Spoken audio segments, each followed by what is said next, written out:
درانه کتونکو السلام علیکم.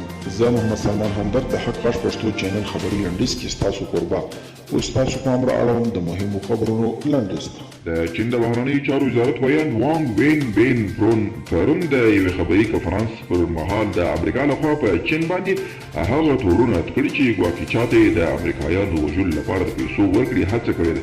ویان زیاته کړې دا جعلي خبرونه دي او هدف یې په چین باندې دغه داغ لګول دي. په کابل کې د بریتانیا سفارت د نوي میلادي کال د رسېدو په مناسبت خپاره کړي پیغام کې په افغانستان کې د تاوتریخوالي پر ژر پای ته رسېدو ټینګار کړی. د امریکا ډاکټران وايي کالیفورنیا ایالت کې د کورونا وایرس ناروغان دومره زیات شوي چې نویو ناروغانو ته د بستر ځای نه موندل کېږي. د ډاکټرانو په وینا کله چې یو ناروغ مړ شي پر ځای یې بل ناروغ ته د بستر کېدو زمینه برابره شي. وروسته له هغې چې اشرف غني د عامې روغتیا وزارت وزیر جواد عثماني له دندې لیرې کړ او اوس د عامې روغتیا ودانۍ په PPS او ځواکونو لخوا محاصره شوې.